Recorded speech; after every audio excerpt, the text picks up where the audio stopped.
Hello dear student, स्वागत है आपका अपने यूट्यूब चैनल पर। आज हम आपके लिए BCom second semester MCQ paper करने का ट्रिक लाए हैं।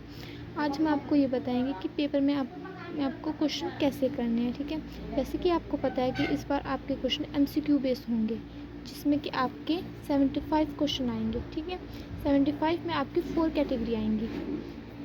4 कैटेगरी क्वेश्चन आपको पेपर में देखने के लिए मिलेंगे, जिनको आपको किस प्रकार करना है ये हम बताएंगे। और जो क्वेश्चन आपसे नहीं आता, जो आता है उसकी तो कोई बात ही नहीं है, वो तो आप कर लेंगे। मगर जो क्वेश्चन आपको नहीं आता उसे भी कैसे करें ये भी हम आपको अब बताएंगे। अब जो ये क्वेश्चन है हम आपको इन कुछ एग्जाम्पल से बताएंगे किस तरह के क्वेश्चन आएंगे। जैसे कि आपका पहला क्वेश्चन आता है, हेनरी फ्योल का जन्म हुआ था। इसमें आपको पहला क्वेश्चन दे दिया, इसके आपको 4 ऑप्शन देंगे, ए बी सी और डी। ठीक है, जैसे कि आपका पहला आंसर है जर्मनी, दूसरा है फ्रांस, तीसरा अमेरिका और चौथा है जापान। ठीक है, अब इसमें आपको करेक्ट आंसर देना है। इन 4 में से आपको करेक्ट आंसर देना है। जैसे कि आपको पता है हेनरी फ्योल का जन्म कहाँ हुआ था, फ्रांस में। ठीक है, तो इसका हो गया फ्रांस आंसर। ठीक है, ऐसे आपके ज़्यादातर क्वेश्चन इस टाइप के मिलेंगे। ठीक है, इस कैटेगरी के मिलेंगे। फिर आपका सेकंड क्वेश्चन की जो कैटेगरी आती है वो होती है कि प्रबंध की विशेषता है। ठीक है, इसमें आपको 4 ऑप्शन ही दिए होंगे, जैसे कि पूर्व निर्धारित उद्देश्यों की प्राप्ति, फिर आपका होगा प्रबंध का पृथक अस्तित्व, फिर आपका होगा प्रबंध एक अदृश्य शक्ति है। अब आपको पता है कि पूर्व निर्धारित भी विशेषता है, प्रबंध का पृथक अस्तित्व ये भी एक विशेषता है, प्रबंध एक अदृश्य शक्ति है ये भी एक विशेषता है। तो इसमें होगा आपका उपयुक्त सभी। ठीक है, एक कैटेगरी आपकी ये होगी। फिर जो आपकी थर्ड कैटेगरी आएगी वो होगी आपकी इस टाइप की कि वो कहेगा संगठन हो सकता है अनौपचारिक या औपचारिक या उपयुक्त ए और बी दोनों, या इनमें से कोई नहीं। जो इस तरह कैटेगरी होगी उसमें होंगे आपके ए और बी दोनों।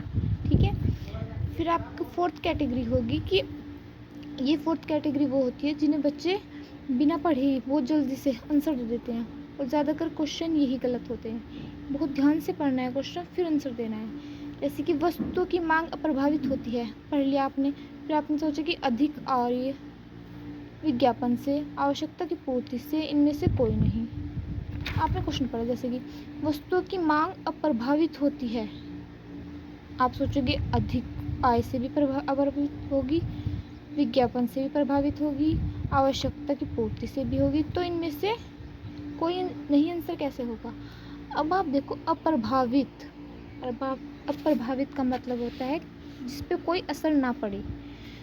यदि वस्तुओं की मांग अप्रभावित होगी, यदि आय बढ़ेगी तो भी प्रभाव पड़ेगा मांग पर, आवश्यकता की पूर्ति से भी प्रभाव पड़ेगा, विज्ञापन से भी प्रभाव पड़ेगा। तो उन्होंने पूछा अप्रभावित, जिससे प्रभाव ना पड़े, तो वो होगा इन सबसे प्रभाव पड़ेगा, तो आपका आंसर होगा इनमें से कोई नहीं। ठीक है, इस टाइप के क्वेश्चन बहुत कम आते हैं, मगर 1 या 2 आएगा ज़रूर। ठीक है, तो आपको बहुत ध्यान से पढ़ना है और तभी आंसर करना है।